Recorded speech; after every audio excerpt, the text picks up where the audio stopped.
السلام عليكم ورحمة الله وبركاته.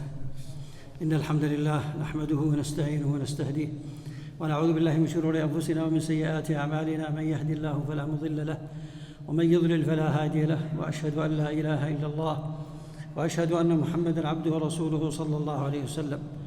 أسأل الله جل وعلا أن يتقبل مني ومنكم صالح الأعمال، نسأله جل وعلا أن يصلح منا الظاهر والباطن، وأن يجعل باطننا خيرا من ظاهرنا، ونسأله جل وعلا أن يرزقنا وإياكم الإخلاص في القول والعمل. العبادة هي الحكمة من خلق الخلق. الله جل وعلا يقول: وما خلقت الجن والإنس إلا ليعبدون ما أريد منهم من رزق وما أريد أن يطعمون. وهي شرف للعبد، ولذلك امتدح الله تبارك وتعالى بها الملائكة فقال جل وعلا: بل عباد مكرمون. ووصف كذلك بها الأنبياء وقال جل وعلا: لن يستنكف المسيح أن يكون عبدا لله ولا الملائكة المقربون. فالعبادة هي من أشرف المقامات، ولذلك وصف بها أكرم الخلق وهو محمد عليه الصلاة والسلام، فقال جل وعلا: سبحان الذي أسرى بعبده من المسجد الحرام إلى المسجد الأقصى. وقال جل وعلا: فأوحى إلى عبده ما أوحى.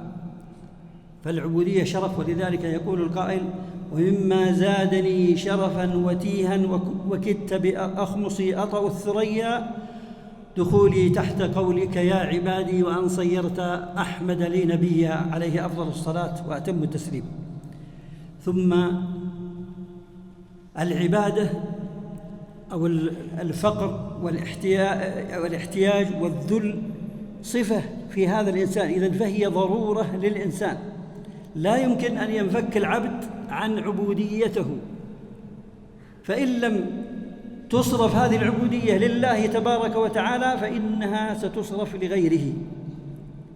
ولذلك من الناس من يتبع هواه، ومن الناس من يتبع شهواته، ومن الناس من يتبع أو يعبد الأصنام والأوثان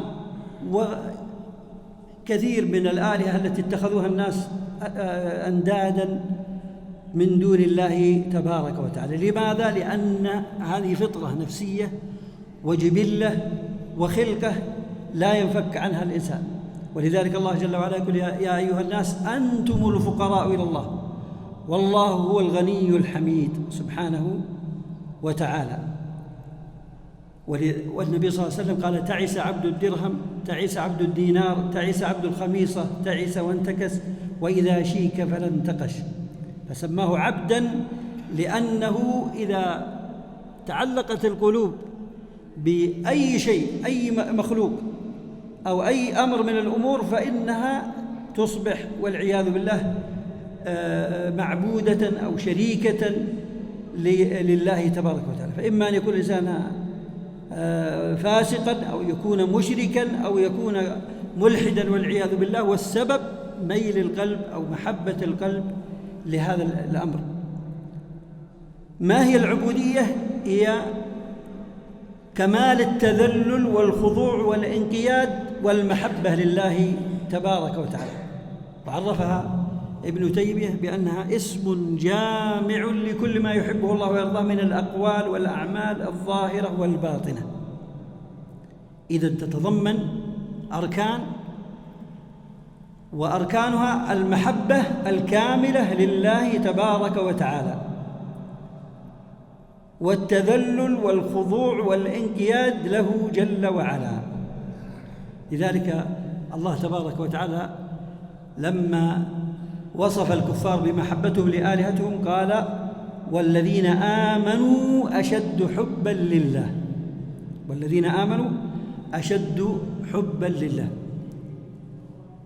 وبين أنه لا يذوق الإنسان طعم الإيمان. النبي صلى الله عليه وسلم بين أنه لا يذوق الإنسان طعم الإيمان إلا إذا كانت محبة الله تبارك وتعالى في قلبه خالصة، ومحبة الرسول صلى الله عليه وسلم، وكرهه للكفر أن يقذف كما أنه يكره أن يقذف في النار.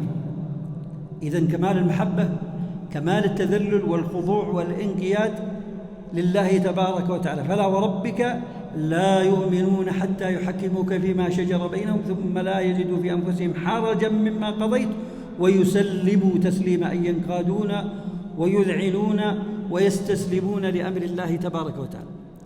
العبودية لله ليست عبودية مؤقتة، وإنما عبودية دائمة لا تنفك عن الإنسان.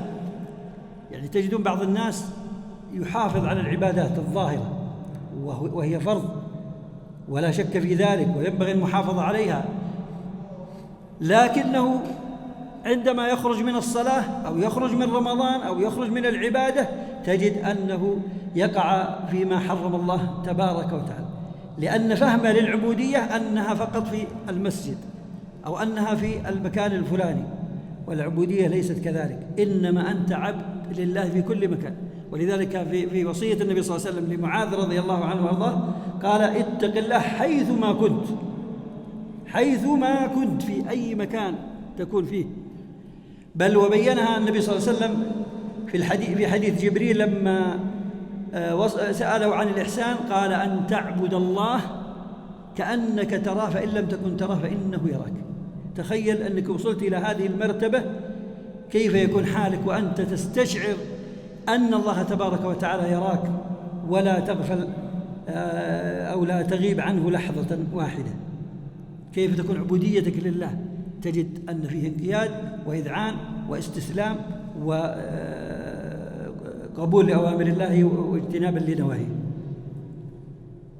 العبادة لله تبارك وتعالى أو عبادة الله هي فضل منه وكرم سبحانه وتعالى، هبة يهبها لمن يشاء. ولذلك وما قال الله تبارك وتعالى وما كنا لنهتدي لولا أن هدانا الله. وكما يقول الصحابة ويرتجزون والله لولا الله ما اهتدينا ولا تصدقنا ولا صلينا. إذن هذا فضل إيش؟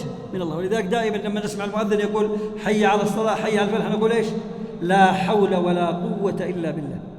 نطلب العون والتوفيق والهداية لهذه الصلاة ولهذه العبادة لأنها منحة من الله تبارك وتعالى. لذلك النبي صلى الله عليه وسلم أوصى معاذ أيضا قال والله إني لا أحبك فلا تدع دبر كل صلاة أن تقول اللهم أعني على شكرك وذكرك وحسن عبادتك، فتسألها من الله. بل نحن في كل ركعة وفي كل عندما نقرأ الفاتحة نقول اهدنا الصراط المستقيم، نطلبها من الله لأنه هو الذي يملكها سبحانه وتعالى، والأجر والفضل منه كبير تبارك وتعالى.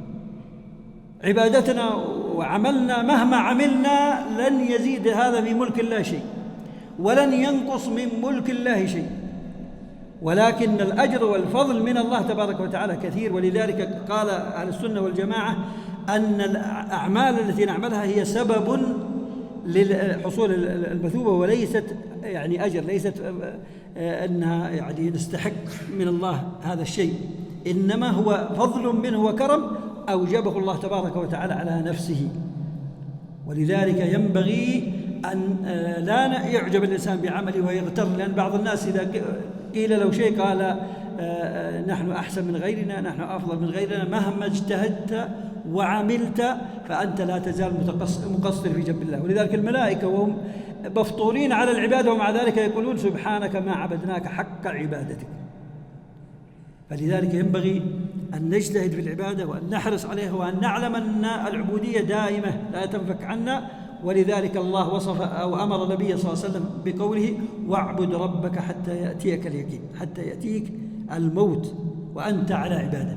وبما أن الإنسان لا يعرف متى يموت فينبغي أن يجتهد وأن يداوم على العبادة لعله يقبض على عبادة فيؤجر ويختم له بخير وتكون خاتمته هي الحسنى بإذن الله تبارك وتعالى. أسأل الله جل وعلا أن يتقبل مني ومنكم صالح الأعمال، وأسأله جل وعلا أن يوفقنا لحسن عبادته جل وعلا، وأسأله جل وعلا أن يقول لي ولكم في نهاية هذا المجلس إذ انصرفوا مغفور لكم، غفر الله لي ولكم، وصلى الله وسلم على سيدنا محمد وعلى آله وصحبه وسلم تسليما كثيرا.